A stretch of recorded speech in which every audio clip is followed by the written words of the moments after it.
তাহলে লুৎফর রহমান শুরুতে আসলে যেভাবে বলছিলাম যে ফলাফল নিয়ে আসলে আমরা বসেছি কিংবা যে নির্বাচনে যে জরিপ নিয়ে আসলে আমরা বসেছি সেটিকে আসলে খুব একটা তাক লাগানো ফলাফল বলারও সুযোগ আছে বলে সেখানেও একটি প্রশ্ন আছে আসলে সাধারণ মানুষ কি ভাবছেন কিভাবে ভাবছেন যখন আপনাদের দলের একজন নেতা তিনি বলেছেন নির্বাচন যদি সুষ্ঠুভাবে হয় এবং সব দলের অংশগ্রহণে হয় সেক্ষেত্রে আসলে এনসিপি হয়তো 300 আসনে জয়লাভ করতে পারে কিন্তু সেই সম্ভাবনাকে আসলে খানিকটা আমরা অনেকটাই উল্টোভাবে দেখতে পাচ্ছি কিনা যে যেই জরিপটি আসলে আমরা দেখলাম সেই জরিপে আপনাদের অবস্থান তৃতীয় সেই জরিপটিকে কি আসলে আপনারা পরিবর্তন করার কোনো জায়গায় আছেন এই মুহূর্তে? শুরুতেই ধন্যবাদ ডিবিসিকে এবং আমার সাথে আমার সহ আলোচক যারা রয়েছেন তাদেরকে।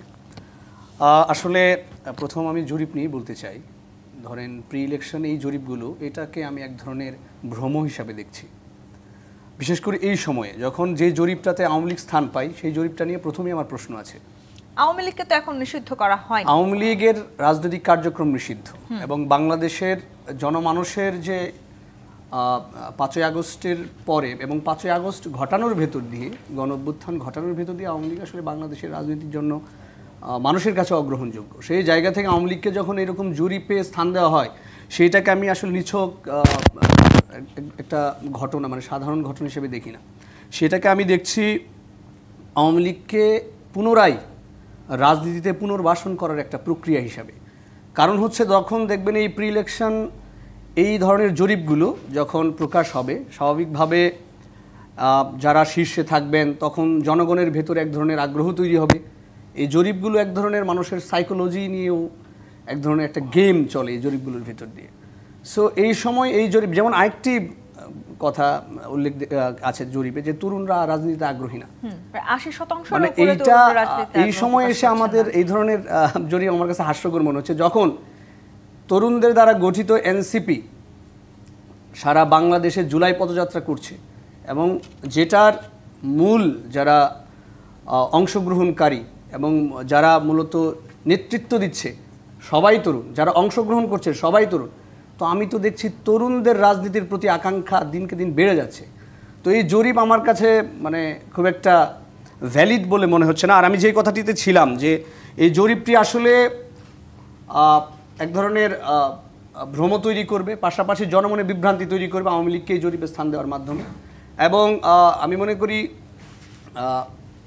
আমাদের জরিপে যেটাই আমাদের অবস্থান দেখানো হয়েছে এটা নিয়ে আসলে আমার বলার কিছু নাই, কারণ সেটি জরিপের প্রক্রিয়া কি পুরোটি এখনো আমি আসলে সেভাবে জানি না। লুৎফর রহমান, একটু যদি আমি এই জায়গাটাতে আপনাকে আরেকটা প্রশ্ন করি, জরিপে আসলে যে অবস্থানটি আপনাদের দেখানো হয়েছে তৃতীয় অবস্থানে আছেন আপনারা, দ্বিতীয় অবস্থানে আছে জামায়াত ইসলামী, একদম নতুন একটি রাজনৈতিক দল হিসেবে বাংলাদেশের রাজনৈতিক প্রেক্ষাপটে শুরুতেই তৃতীয় অবস্থানে থাকাটাকেও আসলে খারাপভাবে নেওয়ার তো তেমন কোনো সুযোগ নেই। না, আমি এটাকে খারাপভাবে নিচ্ছি না, আমি প্রক্রিয়াটির কথা বলছি, জরিপের প্রক্রিয়াটি নিয়ে আমি শুরুতে কথা বলছি। আসলে অবস্থান নিয়ে আমার আসলে আমি ঠিকঠাক তৃতীয় অবস্থান দেখিয়েছে, কিন্তু জরিপের প্রক্রিয়া নিয়ে যেমন প্রশ্ন আছে, পাশাপাশি ধরেন এখন জুলাই পদযাত্রার ফলে মানুষের ভিতরে যে আকাঙ্ক্ষা তৈরি হয়েছে, আমি মনে করি এখন যদি জরিপ চালানো হয় সেটার ফলাফল ভিন্ন হতে পারে। সেখানে কি আপনারা 300 আসনে জয়ী হবেন বলে সেই প্রত্যাশা রাখছেন? সেটি তো জনগণ জনরায়ের মাধ্যমে সেটি প্রকাশ করবেন ভোটের মাধ্যমে। আমরা তো আমাদের আশাবাদ ব্যক্ত করব, আমরা তো যেহেতু একটি রাজনৈতিক দল গঠন করেছি, আমরা তো সেই সম্ভাবনা বা সেই স্বপ্ন নিয়েই আমরা রাজনীতিটা করব। জি নিশ্চয়ই। ব্যারিস্টার রুমিন ফারহানা, এই জরিপে আসলে বলা হয়েছে এবার যদি সুষ্ঠুভাবে নির্বাচন হয় এবং সব রাজনৈতিক দল যদি অংশগ্রহণ করে সবচাইতে বেশি হয়তো তরুণদের ভোট পড়ছে বিএনপির পক্ষে, সেটি কি আপনারা কিভাবে দেখছেন? এনসিপি যদিও বলছে যে এই জরিপে আওয়ামী লীগকেও আসলে অন্তর্ভুক্ত করা হয়েছে, সেই জরিপের ফলাফল নিয়ে তাদের মধ্যে এক ধরনের সন্দেহ আছে, আপনাদের মধ্যেও কি সেই সন্দেহ আছে? আপনাকে অসংখ্য ধন্যবাদ। জরিপটি করা হয়েছে 15 থেকে 35 বছর বয়সী তরুণ তরুণীদের উপরে। 2000 তরুণ তরুণী এতে অংশ নিয়েছে। জেলা উপজেলা পর্যায় থেকে তরুণ তরুণীদের সংগ্রহ করা হয়েছে। সুতরাং র্যান্ডম স্যাম্পলিংয়ের ব্যাপারে মোটামুটি পুরো দেশটাই কভার করেছে। এবং যেহেতু এই জরিপটি করেছে সানেম এবং অ্যাকশন এইড যৌথভাবে, এই দুটো সংস্থাই কিন্তু অত্যন্ত রেপুটেড সংস্থা এবং ওনারা যখন কোনো জরিপ করেন তখন আসলে সেটাকে গুরুত্বের সাথে না নিয়ে আমাদের কোনো উপায় নেই। এই জরিপটির খুবই ইন্টারেস্টিং একটা দিক হচ্ছে এটা কিন্তু একদম তরুণদের নিয়ে করা হয়েছে, 15 থেকে 35। যেই ভোট ব্যাংকটা আমাদের নতুন যেই ভাইরা রাজনৈতিক দল গঠন করেছেন তৃতীয় ধারার একটা রাজনীতি, তারা নতুন বন্দোবস্তের কথা বলছেন, সেই অংশের মানুষদের ওপরেই এই জরিপটি চালানো হয়েছে। সো এখানে দেখা গেছে বিএনপির ভোট এসছে 38.76% সম্ভবত, যেটাকে আমরা 39% বলতে পারি, 39% একদম কাছাকাছি। জামায়াতে ইসলামের 21%, আওয়ামী লীগ এবং এনসিপির 15 সামথিং শতাংশ। সো আমি মনে করি এখানে যদি সব শ্রেণী পেশা এবং বয়সের মানুষ ইনক্লুড হতো, তখন আপনি দেখতেন বিএনপির পার্সেন্টেজটা আরো অনেকখানি বেড়ে গেছে। বিকজ এই 38% যেটা এসছে বা 39% যেটা এসছে, এটা একেবারেই তরুণ ভোটাররা। এই ভোটাররা কিন্তু অনেক বেশি ঝুঁকে থাকার কথা বা ইনক্লাইন্ড হওয়ার কথা নতুন তরুণদের দলের ওপরে। সো তাদের সাথেই যে 39%, সেই হলে আমি মনে করি এটা 45 আপ বিএনপির পক্ষে চলে যেত। তার একটা কারণ আছে, কারণ হচ্ছে বিএনপির শাসনামল বাংলাদেশ দেখেছে। 72 থেকে 75-এর যেই দুঃশাসন, তারপরে বিএনপির যে শাসন 81 সাল পর্যন্ত, বিশেষ করে নতুন কিছুও তো বাংলাদেশ দেখতে চাইতে পারে। আমি আসছি আপনার প্রশ্নে। 78 থেকে 81 পর্যন্ত শহীদ প্রেসিডেন্ট জিয়াউর রহমানের শাসন, 91 থেকে 96 দেশনেত্রী বেগম খালেদা জিয়ার শাসন, এবং 1 থেকে 6 আবারও দেশনেত্রী বেগম খালেদা জিয়ার শাসন। এই শাসনগুলো কিন্তু মানুষের মাথায় আছে। সো তারা এর সঙ্গে কম্পেয়ার যখন করেছে হাসিনার দুঃশাসন, হাসিনার ফ্যাসিবাদ, হাসিনার মাফিয়াতন্ত্র, তখন অটোমেটিক্যালি বিএনপির ভোটের পাল্লা অনেক বেশি। 2 হচ্ছে বিএনপিকে মানুষ গত 15 বছরে ভোট দিতে পারে নাই। এই ফলাফল কিন্তু, যেটা ল্যান্ডস্লাইড ভিক্টরির কথা আজকে বলা হচ্ছে, এটা 2014 সালে ছিল বিএনপির পাওনা। সেই সময় এমনভাবে পুরো প্রসেস ম্যানিপুলেটেড হয়েছে যে বিএনপি নির্বাচনের ইয়েতেই যায় নাই, কন্টেস্টেই বিএনপি যায় নাই। সো এই পাওনাটা কিন্তু আরো 10 বছর আগের। এবং এই ভোটারের স্যাম্পলিংয়ের মধ্যে যদি আমরা আমাদের এল্ডারলি নাগরিকদেরকে নিয়ে আসতে পারতাম, বয়স্ক নাগরিকদের নিয়ে আসতে পারতাম, আরো অনেক বেশি হতো। মানুষ নতুন কিছু চাইছে কিনা। বিএনপি মনে করছে যে তরুণ যে রাজনৈতিক দলটি আছে, তাদের জনপ্রিয়তা কমছে দিন দিন। আমি এখানে না একদম খোলা মনে একটা কথা বলি। আমি একজন শুধু তো রাজনৈতিক কর্মী তা নই, আমি একজন অবজারভারও বটে। যখন 5ই অগস্টের অভ্যুত্থানটা হয়, তখন আপনি বিশ্বাস করেন এডুকেটেড মিডল ক্লাস থেকে শুরু করে আরবান এলিট ক্লাস পুরোটা কিন্তু এই স্টুডেন্টদের ব্যাপারে ভীষণ রকম স্বপ্ন দেখেছিল। তারা আশা করেছিল যে বাংলাদেশে এত বছরে বাংলাদেশের মানুষ নাগরিক হিসেবে যা যা পায় নাই, এই দলটা বোধ করি তাদেরকে তাই দেবে। কিন্তু এই সরকারের সঙ্গে এনসিপির একটা ঘনিষ্ঠতা, এই সরকারের ব্যর্থতার দায় এনসিপিকে বহন করা, এবং এই সরকারের নানান রকম দুর্নীতির খবর চাউর হওয়া, বের হওয়া, এবং সেই দুর্নীতিগুলোর সঙ্গে দেখা যাচ্ছে আমাদের স্টুডেন্ট অ্যাডভাইজার যারা আছেন তাদেরটাও বের হওয়া, তাদের এমপি, তাদের এপিএস এর দুর্নীতি বের হওয়া, এগুলো মানুষকে ভীষণ আশাহত করেছে। আপনি দেখেন, মব নিয়ে আমি দেখছিলাম আতঙ্কিত 72% তরুণ।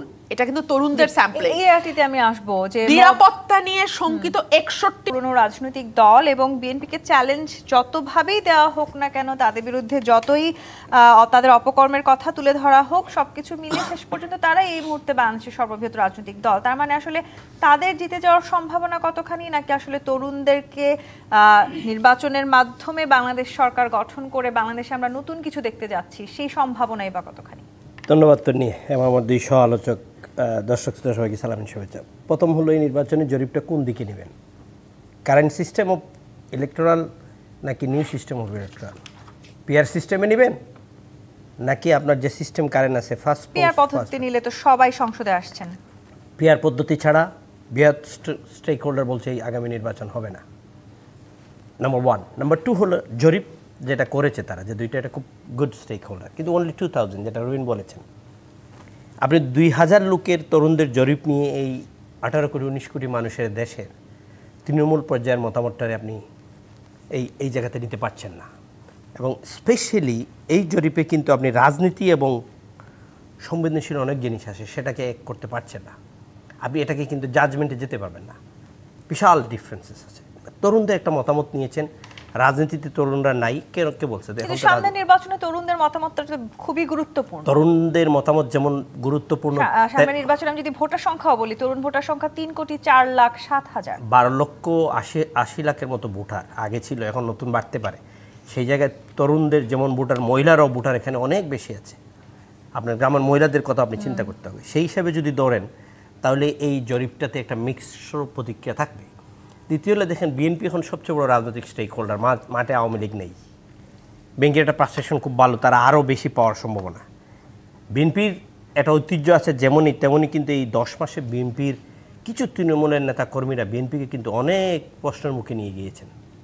আমার বোন রুমিন ফারহানা ওনার টক শোতে অনেক টেলিভিশনে বলেছেন, বিএনপির ভারপ্রাপ্ত চেয়ারম্যান তারেক রহমান অজস্রবার বলছেন হত্যা মামলা, ভুয়া মামলা, চাঁদাবাজি, জমি দখল, নরসিংদী ফ্যাক্টরি দখল করার থেকে নিয়ে যে অবস্থা শুরু করেছে, এই পাবলিক পারসেপশনটা কিন্তু বিএনপির উপর খেপে গেছে। পাবলিক মনে করছে যে এই দ্বারাই যদি আবার শুরু হয়ে যায়, আওয়ামী লীগটা গেল বিএনপিটা আসলো, তাহলে তো একই কায়দায় চলে যাবে। এইটা থেকে বেরিয়ে আসার জন্য নির্বাচনী সিস্টেম পরিবর্তনের প্রয়োজন নাই। আমি মনে করি 300 আসন বলছেন পাটোয়ারি সাহেব এনসিপির জিতে যাবেন। 300 আসন যদি জিতে যান, এখানে বিএনপিরে বাদ দিলেন, জামাতরে বাদ দিলেন, জাতীয় পার্টিকে বাদ দিলেন, বাকি ইসলামী বলতে দলগুলো বাদ দিলেন, তাহলে এই 300 আসনের বাইরে কি আরও 300 অ্যাড করবেন নাকি কীভাবে যাবেন? রেটরিক পলিটিক্যাল বক্তব্য দিতেই পারেন, অসুবিধা নেই। আমাদের এই রেটরিকের মধ্যখানে রাজনীতি থেকে বেরিয়ে আসবো কীভাবে? তরুণরা বলছে মব কালচারের উপরে তারা কিন্তু আপসেট। তারা বলছে আইনের শাসনের প্রতি এখনও তারা ঠিক হয় নাই। আপনার উপর অত্যাচার হচ্ছে, আরেকজনের উপর অত্যাচার হচ্ছে, এটার ব্যাপারেও তারা খুব সন্দিহান। এই জিনিসগুলো অ্যাড্রেস করবেন কীভাবে আপনি নির্বাচনে? ফেব্রুয়ারিতে নির্বাচন হবে, ওনারা বলছে আগে স্থানীয় নির্বাচন দিতে হবে। The country is heading for the another disaster. আপনি এই নির্বাচন নিয়ে আপনি আলোচনা করছেন? যা কিছুই এনসিপি চাইছে সবকিছুর মধ্যে আপনারা ডিজাস্টার খুঁজে পাচ্ছেন কি? না, এনসিপি একাত্ম চায় নাই। এনসিপি চাইছে পিআর পদ্ধতিতে নির্বাচন, জামাতও চাইছে পিআর পদ্ধতিতে নির্বাচন, ইসলামী আন্দোলন চাইছে পিআর পদ্ধতিতে নির্বাচন, আপনার বামপন্থী অনেক দল আছে তারাও চাচ্ছে পিআর পদ্ধতিতে নির্বাচন। এখন আপনার এখানে সেটেল হইতে হবে। রাজনৈতিক সিস্টেমটা কীভাবে করবেন? এই সেটেল না হলে তো পলিটিক্যাল ডিভাইডেড দুই দিকে। এখন যারা আছেন মাঠে ওনারা ডিভাইডেড যদি হয়ে যায়, আওয়ামী লীগ তো বাদই দিলেন, জাতীয় পার্টিকে অংশগ্রহণ করতে দিচ্ছেন না, কতটা পার্সেন্টেজকে আপনি এই বুটের মাঠে হিসাবে নিয়ে আসবেন? সেটি একটি বড় প্রশ্ন। এই হিসাব বাদ দিয়ে আপনি এখন হিসাব করেন। হ্যাঁ, কিন্তু জি, লুৎফুর রহমান, আপনাদের দলের নেতা হাসনাত আব্দুল্লাহ বলেছেন জনগণ পাশে থাকলে দিল্লি পালাতে হয় না, লন্ডনেও থাকতে হয় না। পুরনো রাজনৈতিক দলগুলো মনে করছে যে নতুন রাজনৈতিক দলের জনপ্রিয়তা আসলে যত দিন যাচ্ছে ততই হয়তো কমছে। তাহলে আসলে দিল্লি পালানোর কথা না হয় আমরা বুঝলাম, লন্ডন থাকতে হয় না, সেই জায়গাগুলো নিয়ে একটু আপনার কাছে জানতে চাই। তরুণদের নেতৃত্বে এদেশের সকল শ্রেণী পেশার মানুষ রাজপথে থেকে নেতৃত্ব দিয়েছেন। তো আপনি যখন দেশের জন্য লড়বেন সেটা রাজপথে থেকেই লড়া উচিত এবং রাজপথে থেকেই নেতৃত্ব দেওয়া উচিত। রুমিন আপা অনেকগুলো প্রশ্ন করেছেন, এর মধ্যে সরকার ঘনিষ্ঠতা থেকে শুরু করে সরকারের ব্যর্থতার দায়ও এনসিপিকে নিতে হবে কিনা, সেটা তো আমরা স্পষ্ট করে বলেছি যে সরকারের সাথে অভ্যুত্থান পরবর্তী একটি সরকার, অভ্যুত্থানের নেতৃত্ব যারা নেতৃত্ব দিয়েছেন তারা সরকারের একটি অংশ রয়েছেন, ছাত্র উপদেষ্টা রয়েছেন। তো সেই জায়গা থেকে এক ধরনের অভ্যুত্থান কেন্দ্রিক একটা সম্পর্ক রয়েছে। এর মানে এই না সরকারের সাথে রাষ্ট্র পরিচালনা, সরকার এনসিপির সাথে রাষ্ট্র পরিচালনা থেকে শুরু করে সরকারের রাষ্ট্রের অন্যান্য কাজকর্মে ইনভলভমেন্ট আমাদের থাকার আসলে যৌক্তিকতাও নেই এবং এটা প্রশ্নই আসে না। এটা একটা আমি মনে করি এই আলাপটাই অবান্তর। আর আপু আরেকটি কথা বললেন মবের বিষয়ে। আপুর মব বিষয়ক একটি পোস্ট, একটি আলোচনা আমি দেখলাম বিভিন্ন জায়গায় ভাইরাল, সেটি হচ্ছে ধানমন্ডি কেন্দ্রিক, ধানমন্ডি 32 ভাঙা। একটি মজার ব্যাপার হচ্ছে ধানমন্ডি যেদিন ভাঙা হয় সেখানে ছাত্রদলের খুবই গুরুত্বপূর্ণ অংশগ্রহণ ছিল, বুলডোজার তারা দিয়েছে এবং পরবর্তী সেটার ক্রেডিটও নিয়েছে। তো আমি জানি না আপুর এটা অফিসিয়াল ব্যক্তিগত বক্তব্য নাকি তার দলীয় বক্তব্য, সেটি আসলে আমি আগ্রহ প্রকাশ করছি সেটি জানার।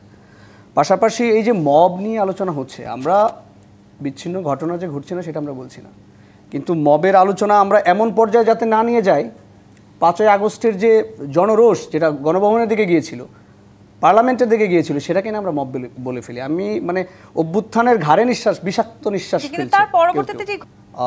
বিএনপির দলীয় নেতাকর্মীর বিরুদ্ধে প্রায় 23টি ধর্ষণের অভিযোগ রয়েছে এবং আমি আরেকটি আমি সেটিরও জবাব দিব। আমাদের নেতাকর্মী বা যাদের নামে অভিযোগ রয়েছেন, উপদেষ্টাদের মধ্যে যাদের নামে অভিযোগ রয়েছে, সেটা নিয়ে তো এপিএস পিএস দুদক অলরেডি সেটা নিয়ে আমলে নিয়েছে এবং কাজ করছে, সেটা নিয়ে আমাদের তো কোনো প্রশ্ন নেই। আমি আমি একটু এই কথাটি বলে শেষ করছি। সময় করেছেন যে বিএনপির নামে আসলে দীর্ঘদিন ধরে অনেক অভিযোগ আছে, বিশেষ করে 5 আগস্টের পরবর্তী সময়ে বিএনপির নামে অনেক চাঁদাবাজি, হত্যা, এমন ধরনের অনেক অভিযোগ আছে। সেই অভিযোগগুলোকে পেছনে ফেলে আসলে আপনারা কি করছেন, কিরকম সংস্কার করছেন, বা মব নিয়ে যে আলোচনাটা তুললেন লুৎফর রহমান, সেটাকে আপনারা কিভাবে দেখছেন? আবার সেই সাথে একটু জুড়ে দিতে চাই, আজকের হাসনাত আব্দুল্লাহ জনসংযোগের সময় বলেছেন আগের প্রজন্ম ভণ্ডামিকে নাম দিয়েছে কৌশল, তারা মিথ্যাকে নাম দিয়েছে রাজনীতি। অনেকগুলো কথা। আচ্ছা, আমি যেই প্রথম প্রশ্নটা আপনার কি ছিল?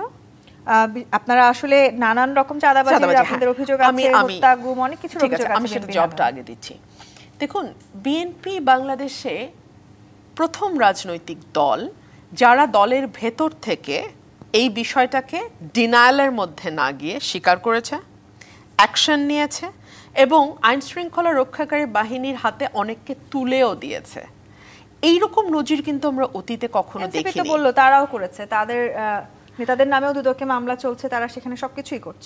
কিছুদিন আগে একটা নিউজ পেপারে দেখলাম, যেহেতু এনসিপি এবং সরকারকে বিচ্ছিন্ন করা বড় কঠিন, সরকারের একজন অতি ইনফ্লুয়েন্সিয়াল কর্মকর্তা তিনি দুদকের তদন্ত থামানোর জন্য একটা 600 কোটি টাকা প্রকল্পের একটা তদন্ত থামানোর জন্য তিনি চিঠি দিয়েছেন। যাই হোক, আমি সেইটাকে যাচ্ছি না, আমি আমার দলের ব্যাপারটা বলছি। বাংলাদেশে অতীতে কোনো রাজনৈতিক দল এটি করে নাই। 3.5 থেকে 4 হাজার নেতাকর্মীকে বহিষ্কার করা হয়েছে। আমরা কি জানি না যে যেই মুহূর্তে আমরা বলবো 3.5 থেকে 4 হাজার নেতাকর্মী বহিষ্কার হয়েছে, ঠিক সেই সময়ে অনেক রাজনৈতিক দল থেকে বলা হবে যে ও তার মানে আপনাদের এত নেতাকর্মী চাঁদাবাজির সঙ্গে যুক্ত ছিল বা উশৃঙ্খল কাজের সঙ্গে যুক্ত ছিল। হ্যাঁ, বলতে পারে। এগুলো সব জেনেই বিএনপি নতুন ধারার রাজনীতির সূচনা করেছে নিজের দলের মধ্যে থেকে। তৃণমূলকে সামলাতে পারছে। আপনি আমাকে বলেন তো, এই যে যেই বিশৃঙ্খলাগুলো হচ্ছে, যেই চাঁদাবাজি হচ্ছে বা যেটাই আপনি বলেন, এগুলো তো ফৌজদারি অপরাধ। রাষ্ট্রে তো একটা আইন শৃঙ্খলা রক্ষাকারী বাহিনী আছে, তারা কি করছে? আমি যদি বলি তারা চুপচাপ তাদেরকে বসিয়ে রাখা হয়েছে সো দ্যাট বিএনপিকে নিয়ে এই ধরনের আলোচনা প্রতিদিন করা যায়, বিএনপির ব্যাপারে একটার পর একটা প্রোপাগান্ডা প্রতিদিন চালানো যায়, বিএনপিকে বিভিন্নভাবে প্রতিদিন দোষারোপ করা যায়। আমি যদি বলি বিএনপির দেখে দেখে যারা বিএনপির পক্ষে মাঠে সক্রিয়, বিএনপির পক্ষে বয়ান তৈরি করে, সততায় এনে তাদেরকে মেলাইন করার চেষ্টা করা হয়। আমি আপনাকে এতটুকু বলি, বাংলাদেশের মানুষ কিন্তু ভীষণ সচেতন। এই যে দেখেন, এত বড় গণ অভ্যুত্থান হলো তরুণদের দিয়ে, কতটা আশাহত হলে তরুণরা, বয়স্কদের কথা বাদ দিলাম, 83% তরুণ, আপনি বলেছিলেন 82, না 83% তরুণ বলছে, 82%-এরও বেশি, 82% বেশি, মানে 83% তরুণ বলছে তারা কোনোভাবেই রাজনীতিতে ইন্টারেস্ট ফিল করে না। এটা তো আমরা 50 প্রৌঢ়কে জিজ্ঞেস করা হয় নাই জরিপে, এখানে তো 60 বৃদ্ধকে জিজ্ঞেস করা হয় নাই, এখানে 15 থেকে 35 বছর বয়সীদের জিজ্ঞেস করা হয়েছে। তারা কতটা আশাহত হয়েছে এই গত 10 মাসে যে 83% বলছে আমরা রাজনীতি পছন্দ করি না। মবের কথা, মবের ব্যাপারে এই তরুণদের 72% বলছে যে তারা উদ্বিগ্ন। কেন? গত 9 মাসে বাংলাদেশে কি পরিমাণ মব প্রতিষ্ঠিত হয়েছে আপনি দেখেন। 100টার উপরে মাজার ভাঙা হয়েছে। আপনারা দেখেছেন মানুষের বাড়িতে ঢুকে ঢুকে লুটপাট চালানো হয়েছে। আওয়ামী লীগের এমপির 20 বছর আগে তালাকপ্রাপ্ত স্ত্রীর বাড়িতে ঢুকে, যে স্ত্রী পরিবার বাইরে থাকে তাদের বাড়িতে ঢুকে হামলা করা হচ্ছে। এরকম মানে স্থানীয় পর্যায়ে আরো অনেক এক্সাম্পল আছে। আপনারা দেখেছেন নারীদের উপরে মরাল পুলিশিং কিরকম বেড়েছে, নারীদের পোশাকের উপরে কিভাবে মানে অবলীলায় অশালীন কমেন্ট করা হয়েছে, আইনের আওতায় আনার পরে তাকে ফুলের মালা দিয়ে বরণ করে বাইরে নিয়ে আসা হয়েছে। গত কয়েকদিন আগেই আমি দেখলাম যে এই যে মবগুলো একটার পর একটা ঘটেছে, সেটাকে এক্স্যাক্টলি সেটাকে ওই জায়গায় আর কোনটা মববাজি বাংলাদেশের মানুষ খুব ভালো জানে। এই যে কিন্তু জনগণের পাশে থাকার যে ব্যাপারটা, এই জায়গাটিতে এটিও তাজ রহমান আপনার কাছে একটু আসি, জনগণ পাশে থাকলে দিল্লি পালাতে হয়। বাংলাদেশে এই মুহূর্তে যদি কোনো অবিসংবাদিত রাজনৈতিক নেতা থাকেন তিনি জনাব তারেক রহমান। গত 15 বছরে বাংলাদেশে যদি একটা পরিবারের সাফারিং এর কথা বলতে, একটা অনলি ওয়ান, সেটা হচ্ছে দেশনেত্রী বেগম খালেদা জিয়ার পরিবার, জনাব তারেক রহমানের পরিবার। তিনি 15 বছর বাংলাদেশে আসতে পারেন নাই। হেন কোনো প্রোপাগান্ডা নাই যেটা জনাব তারেক রহমানের বিরুদ্ধে ছড়ানো হয় নাই। ওনার নিরাপত্তা নিশ্চয়তা সরকার কেন দিতে পারছে না? যে আজকে 10 মাস হয়ে গেল, এই প্রশ্ন তো আমি বিএনপির একজন কর্মী হিসেবে আমি তুলি, আজকে 10 মাস হয়ে গেল, জনাব তারেক রহমানের ফেরার জন্য নিরাপদ অনুকূল পরিবেশ কেন এখনো সরকার তৈরি করতে পারলো না? একজন উপদেষ্টা বলেছেন এই দেশে আমরা কেউই নিরাপদ নেই, তিনি নিজে আসলে এখন AK-47 এর গুলি নিয়ে ঘুরছেন। হ্যাঁ, সেটি এখন নিশ্চিত হওয়া যায়নি। তো তাহলে আমরা কিভাবে জনাব তারেক রহমানকে বাংলাদেশে আনি? এটিও তাজ রহমান, তরুণরা আসলে যে বার্তা দিচ্ছে তার মধ্য দিয়ে আমরা কি দেখতে পাচ্ছি? তরুণরা আসলে কোনোভাবে তরুণদের উপর ভরসাটা কমিয়ে রেখে আবারও সেই পুরনো পদ্ধতিতে বা বিএনপির উপরেই ভরসা বেশি রাখছে কি? না, এখানে তরুণদের ভরসা রাখতে হবে, প্রবীণ নবীনদের ভরসা নিয়েই একটা রাজনীতি এবং একটা দেশ চালাতে হবে। আপনি এখানে এক সময় রাষ্ট্রীয় মদদে কিন্তু নির্যাতন হতো, গুম হতো, হত্যা হতো, মব হতো। এখন রাষ্ট্রীয় ঋণবতায় মব হচ্ছে। সেখানে কারা সহযোগিতা করছে? তাহলে সহযোগিতাতে কেউ বাকি নাই এখানে। যাদের রাষ্ট্রীয় ক্ষমতার পাশাপাশি এখন যারা আছেন, প্রিভিলেজ নিয়ে যারা সরকারের কাছ থেকে মব কালচারে যারা জাস্টিফিকেশন করার চেষ্টা করা হচ্ছে, এটা কোনো সুযোগ নাই। প্রেস সেক্রেটারি বলছেন যে এটাকে প্রেশার গ্রুপ। আপনি একজনকে ধরে পুলিশে দিতে পারেন, নো প্রবলেম। একজন ক্রিমিনালে আপনারা 10 জনে পাইছেন, দাঁড় করে এখানে রাখেন, পুলিশ ডাকেন, পুলিশ এসে হ্যান্ডকাপ দিয়ে নিয়ে যাবে। তার গলায় জুতার মালা দিবেন, তাকে জুতা দিয়ে পিটাবেন, এটা তো ফৌজদারি অপরাধ। তো আপনি এটা করতে পারেন না। যখন রাষ্ট্র ফেইল হয়ে যায়, স্টেট ফেইল হয়ে যায়, স্টেটের ফাংশনিং প্রপারলি হয় না, তখন এই কাজগুলো হয়। এটা কি বলা হয়? আপনি mob culture, mob justice, mobocracy, এগুলো তো কোনো উপায়, একটা রাষ্ট্র যদি চলে সুন্দরভাবে, সরকার ক্ষমতায় থাকে, এটাকে আপনি জাস্টিফাই করার কোনো সুযোগ নাই। এটা যদি জাস্টিফাই করেন তাহলে আপনাকে মনে রাখবেন 15 বছরের জন্য আপনাকে প্রস্তুত থাকতে হবে। আর 20 বছর পরে কিন্তু শেষ করে দিচ্ছি। আসলে যে বার্তা আমি আপনাকে প্রশ্ন করতে চাই, যে বার্তা আসলে এই জরিপ আমাদেরকে দিচ্ছে, সেখান থেকে নির্বাচনের সময় তো আমরা অনেক রকমের জোটের রাজনীতিও দেখে থাকি। সেখানে ইসলামী রাজনৈতিক দলগুলোর সাথে নতুন এই দেশ তাহলে একটা কি হবে? গৃহযুদ্ধ হবে। এই দেশে আপনার মতের বিরুদ্ধে যখন শুরু হবে, আপনি তখন প্রতিবাদ করবেন, একজন 1000, 5000, 10,000, তখন দেশটা একটা অস্থিতিশীল পরিবেশের দিকে যাবে। এটা তো বিদেশি শক্তিরা চেষ্টা করছে করার জন্য।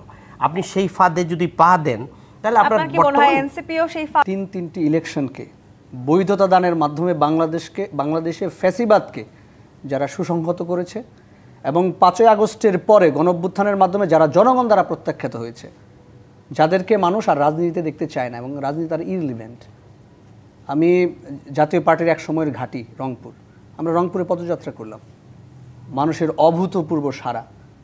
মানুষ এই 24 পরবর্তী সময়ে জাতীয় পার্টির মতো দলকে কখনোই বাংলাদেশের রাজনীতিতে দেখতে চায় না, কারণ তারা আওয়ামী লীগের হেন অপকর্ম নেই যেখানে আমি প্রিভিলেজের কথা বলছি।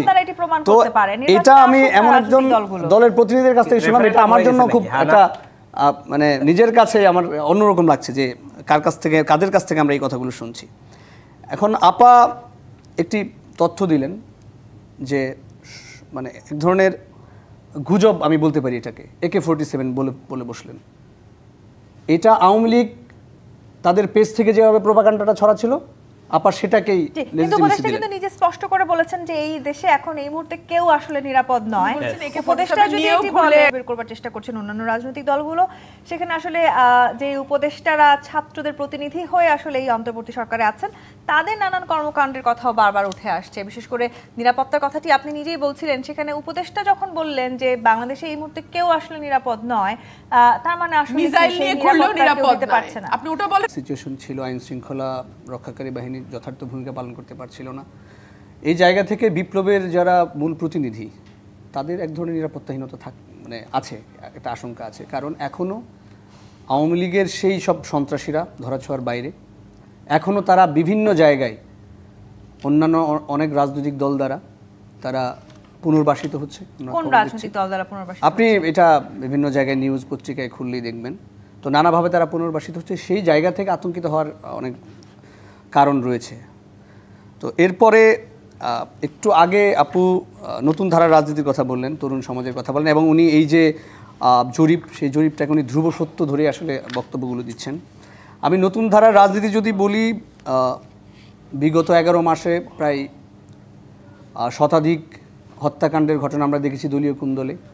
আমরা দেখেছি গত 2 দিন আগে ভোলার নিজ দলের নেতার হাতে মহিলা দলের এক নেত্রী বিবস্ত্র করা হয়েছে। এবং এটা কি বলবেন আপনি? মব বলবেন এটাকে আপনি? এই যে ঢাকার রাজধানীর বুকে যেভাবে সিসিটিভি ফুটেজ লিক হয়েছে দেখলাম, সেটা কি? মবের সংজ্ঞা আসলে কি? এবং মবের তীর বারবার অভ্যুত্থানের নেতাদের প্রতি ঘোরানো হচ্ছে। এই অভ্যুত্থানকে প্রশ্নবিদ্ধ করার জন্য অভ্যুত্থানের নেতৃত্বকে আওয়ামী লীগ যেই ভাষায় বলে সেই ভাষায় একই ভাষা প্রয়োগ করে সেই নেতৃত্বকে এনসিপির বিরুদ্ধে, আমি এনসিপির বিরুদ্ধে ষড়যন্ত্র হিসেবে দেখছি না, আমি এটা অভ্যুত্থানের বিরুদ্ধে ষড়যন্ত্র হিসেবে দেখছি। অভ্যুত্থানকে প্রশ্নবিদ্ধ করার চেষ্টা করা হচ্ছে। অভ্যুত্থানকে প্রশ্নবিদ্ধ করার জন্য বারবার এই ধরনের সমস্যাগুলো চিহ্নিত করছেন, খুঁজে বের করার চেষ্টা করছেন। এটা একেবারে ধ্রুব সত্য না, কারণ এখানে মাত্র 15 থেকে 35 বছরের মানুষের জরিপ নেওয়া হয়েছে। যদি এখানে সব বয়সের ভোটারের জরিপের একটা স্যাম্পলিং থাকতো, সব বয়স এবং সকল নারী পুরুষ সকল পেশাজীবী সকলের একটা স্যাম্পলিং হতো, বিএনপির ভোট যেত 50% উপরে আর এনসিপির ভোট নামতো 5। কোনো একটি রাজনৈতিক কারণ বাংলাদেশের ইতিহাসে এত বড় রাজনৈতিক দল গত 15 বছরে একটাও সুষ্ঠু নির্বাচন হয় নাই, এই অবস্থাও হয় নাই। যদি হইতো তাহলে দেখতেন 50%-এর উপর গেছে কি যায় নাই, আর এনসিপি 5%-এর নিচে থাকতো। আর বলা হচ্ছে যে ঘটনাগুলোর কথা আমার ছোট ভাই এখানে আজকে উল্লেখ করলেন, প্রত্যেকটাতে দলগতভাবে যে ব্যবস্থা নেওয়ার আমরা নিয়েছি। আর আপনি যে প্রশ্নটা করলেন যে আমরা অভ্যুত্থানকে ষড়যন্ত্রের দেখছি কি, না না, একদমই না। এই অভ্যুত্থানের প্রেক্ষাপট রচিত হয়েছে আমাদের হাত দিয়ে।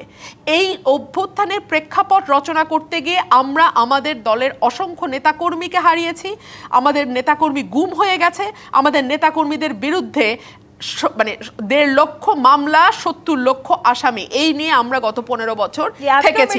সুতরাং এখন সময় ভালো যাচ্ছে না, সুতরাং ভালো কার যাচ্ছে না, বিএনপির নাকি পুরো দেশেরই? আসলে কারণ বাংলাদেশের জবাবদিহিতামূলক সরকার, যারা বাংলাদেশে একটা সুস্থ ধারার সংস্কৃতি দেখতে চায়, মববাজি দেখতে চায় না। যে 72% তরুণ বলছে না তারা মববাজিকে ভয় পায়, তারা মববাজি নিয়ে আতঙ্কিত, এই তরুণরাই বলছে তারা 72% তরুণ। তারা তো নিশ্চয়ই অভ্যুত্থানকে মব বলছে না, তাই না? নাকি তারাও অভ্যুত্থানকে আজকাল মব বলা শুরু করেছে? আমি শেষ করি। এই জায়গাগুলোতে যারা চায় তারা কেউই এখন বাংলাদেশে ভালো নাই, এবং সে কারণে 83% মানুষ বলছে যে তারা রাজনীতি করতে চায় না, আগ্রহী না। আপনি আমাদের পদযাত্রার ফুটেজগুলো দেখুন, আমাদের পদযাত্রা তরুণদের স্বতঃস্ফূর্ত অংশগ্রহণগুলো দেখুন। আমি আসলে আমার একটা ইউনিয়ন পরিষদের মিটিং দেখেন, বাস্তবতা হচ্ছে মাঠে মানুষের স্বতঃস্ফূর্ত অংশগ্রহণ, সব শ্রেণী পেশার মানুষ, সকল বয়সের মানুষ, আবাল বৃদ্ধা বনিতার অংশগ্রহণ দেখুন। তো এখানে যেখানে বাস্তবতার সামনে, সেখানে আমরা একটা জরিপকে, তথাকথিত একটা জরিপকে ধরে আলোচনা আসলে এই জরিপকে আসলে নির্বাচনী ফলাফল যে কোনো সময় পাল্টে যেতে পারে। এবং আপুকে আমি শুরু থেকে একটা প্রশ্ন করেছিলাম যে এই জরিপে আওয়ামী লীগকে যে আবার পুনর্বাসিত করার একটা প্রক্রিয়ায় আনা হলো, সে ব্যাপারে আপুর আসলে আমি উত্তরটা আশা করছিলাম। পিআর পদ্ধতি আমি তো জরিপ করিনি, আমি কেন এটা উত্তর দেব?